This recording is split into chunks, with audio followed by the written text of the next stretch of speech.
Good evening, everybody. Mike Malloy here. Thanks for tuning in. This is Earth Day, huh? Okay. As promised, tonight we're going to start the program. We have a lot of stuff to cover tonight, but I wanted to start the program with what I promised. It's a two-parter written by Bob Alexander. The first part we're going to share with you tonight. The second part tomorrow night. And it's rather quick, but I'd like you to hear this, especially if you are a cigarette smoker. All right? Okay, here we go. Hey, Mike, if you were to Google, what's the best way to quit smoking? One of the top entries is a Time magazine interview with Dr. Michael Fiore, a professor of medicine at the University of Wisconsin School of Medicine, an expert in smoking cessation, and founder of the School Center for Tobacco Research and Intervention. The interview begins this way. Time. How can people know what the most effective methods are to help you quit smoking? Fiore. The good news is that the United States Public Health Services have reviewed the scientific literature on ways to quit smoking and has incredibly, thoroughly, systematically, and impartially analyzed those methods.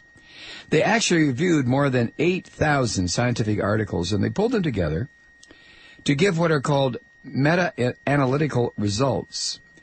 So not just one single story or one anecdotal report, but rather the whole body of research on the most effective ways to quit smoking. End quote. Dr. Fiore then goes on to explain the three core components to successfully quitting. First, find a good counselor as a coach. Second, systematically identify smokers when they visit health clinics. Have a system in place in those clinics to help them quit, and bring up quitting smoking each time they visit. And the third scientifically proven therapy is to use either nicotine replacement in the form of the gum, patch, lozenge, nasal spray, or inhaler, or the use of the prescription drugs Zyban or Chantix. The recommended course of therapy lasts anywhere from 8 weeks to 6 months. There is no mention in the article of how much 8 weeks to 6 months of treatment could cost or what the actual success rate would be if one were to follow Dr. Fiore's guidelines. Well, I've been to counselors. I've been identified as a smoker and nagged at by my doctor. I've tried the patch and the gum. My own personal best is a 100% failure rate at quitting smoking using those methods. I started smoking cigarettes 44 years ago. I rapidly became a pack-a-day guy. The first time I tried to quit was 36 years ago. Not only have I tried the patch and the gum, I've gone on a special diet, bought a couple of gizmos that were supposed to help me quit, tried acupuncture and acupressure, and ended up spending $400 on a hypnotist for the most expensive naps I've ever had. I didn't try the drugs because Zyban side effects may include anxiety, constipation, diarrhea, dizziness, drowsiness, headache, nausea, stomach pain, insomnia, vomiting, and the ever-popular impotence. The warnings on Chantix describe serious neuropsychiatric events, including but not limited to depression, suicidal ideation, suicide attempt, and completed suicide that have been reported in patients taking the drug. Though suicide is one of the most effective ways to quit smoking, I was looking for a more positive outcome. When I first started smoking, I thought I was bulletproof. Later, I was delusional enough to think that the heart attack, stroke, emphysema, lung cancer deal would happen to someone else. I'm now of an age where I can definitely aware of my own mortality. And I don't want to check out any sooner than I have to. I started chewing the gum again last September. Nicorette had a new flavor, Cinnamon Surge. I had previously tried their Mint Tile Grout flavor. Cinnamon Tile Grout tasted much better. Nicorette's ad campaign says, "Quitting smoking sucks a lot. Make quitting suck less with Nicorette." Since September, every waking hour sucked. But with Nicorette, it didn't suck as much as it could have. Who freaking Ray? Then, one day, I was listening to the radio when a commercial caught my attention. It was about an electronic or e-cigarette. According to the announcer, it feels and tastes just like smoking a cigarette, but since you are only inhaling and exhaling water vapor, no harmful anything. I wrote down the 800 number, and before I called, I went Googling for product reviews on that particular brand of e-cig, and I found them. All bad. But the idea of an e-cigarette was compelling enough to Google further. After reading a product review of a company on an e-cigarette forum, I decided to give it a try. I ordered the starter kit on March 3rd, and it arrived on the 6th.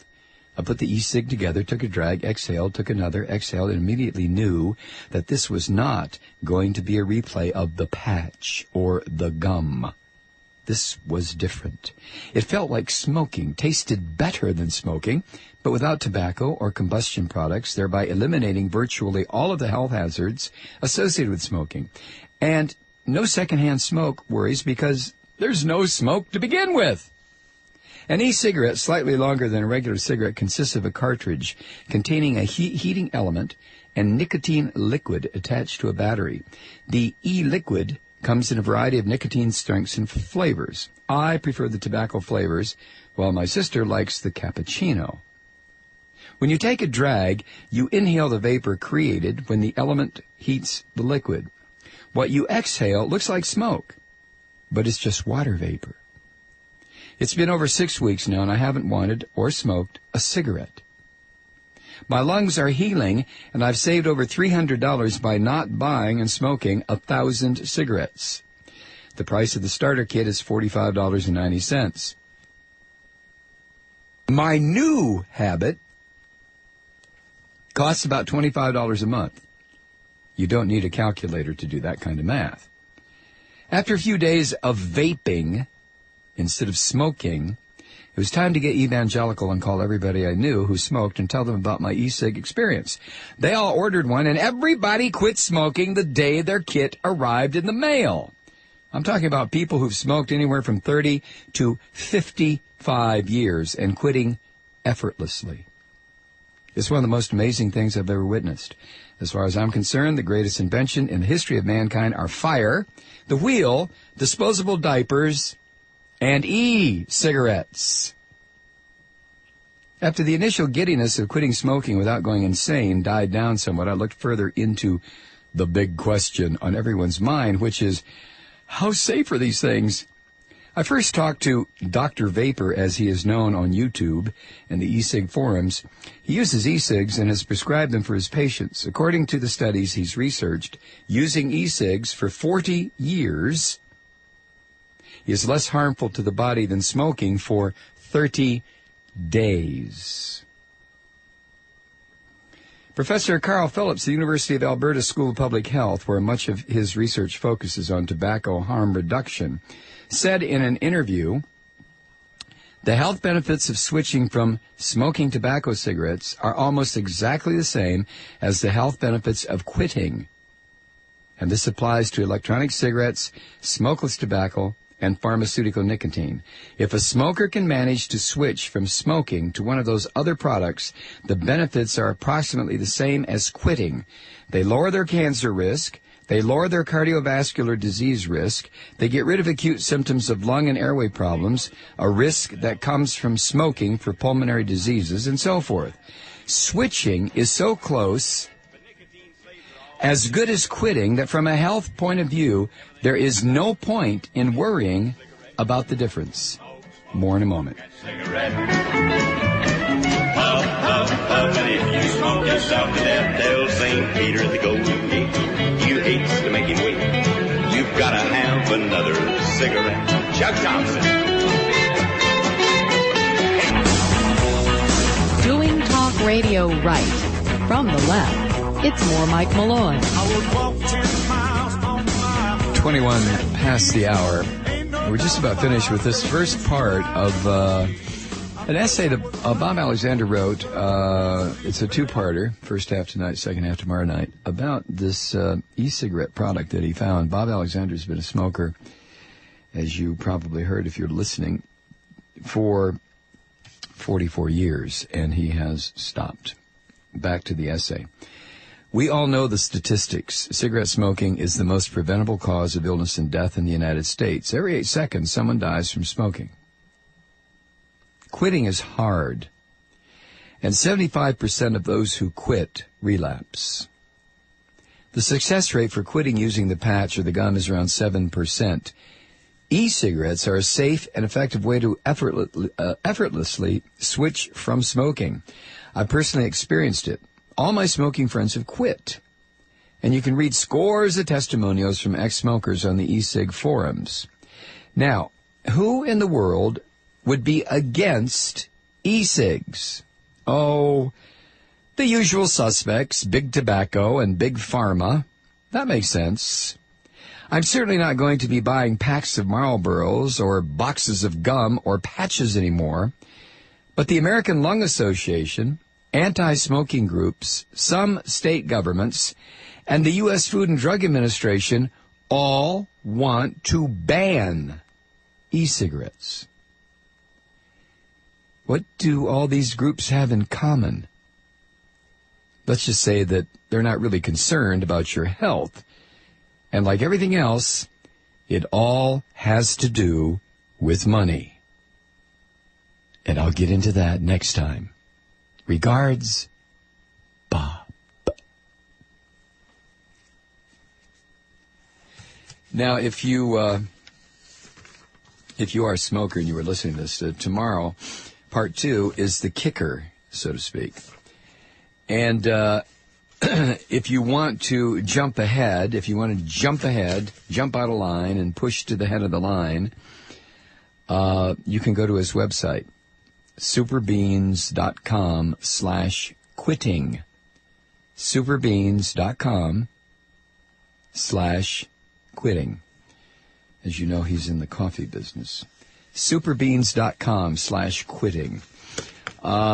When he first told me about this product, now, like I said, I'm in that 7% that managed after the 47th attempt to quit smoking using gum and the patch. And,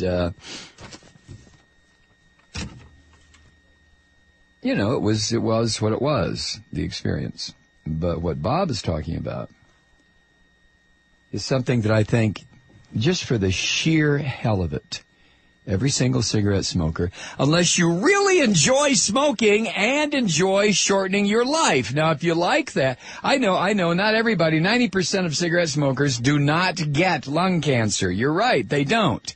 They get bladder cancer, pancreatic cancer, emphysema, COPD, brain tumors, athlete's foot, stinky breath, and clothes that smell like the person sleeping or walking around in them just got up from sleeping overnight in a flop house. So not everyone gets lung cancer. You're right. But I have never met a smoker, me personally, I can't speak for Bob, I've never met a smoker who didn't want to quit. Christ, I wanted to quit for 30 years. I wanted to quit. Especially after I found out that the evil bastards who run the tobacco industries were manipulating the nicotine content to keep me hooked forever until I died, gasping for breath. Now, I'm not going to give you a lecture on smoking. It's your body. It's your trip. It's your karma. It's your wheel. Whatever it is, it's all urine. But, if you spent your entire life walking, every place you go, walking, and somebody comes by one day and says, look at this. What is that? Well, watch. And the person just, goes down the road, comes back. What is that? It's called a bicycle. Oh, never mind. I'll keep walking. It's a bicycle. You get there faster. Everything's faster. So that may be what Bob's talking about here. And like he said, the first one he tried, or the first ad that he heard and he tried, it was, it sucked. It was ridiculous. It made no sense. And I'm afraid that's what happens to a lot of people with this thing. So Anyway, tomorrow night, part 2, the punchline. In the meantime, go to superbeans.com/quitting if you want to get some more information. And no, neither one of us are involved in this business. This is just, this is what Bob told me. He said, I don't know what to do about this because I'm not involved in it. Can't sell it. Don't want to get involved. I said, well, me either. I have nothing to do with this. You're the one who brought it to me. He said, I don't know, just let me write about it because this has to do with personal experience. Okay, so that's what we're doing. All right, when we come back, we're going to talk about a number of things, not the least of which is Barack Obama's scolding of the financial services industry today.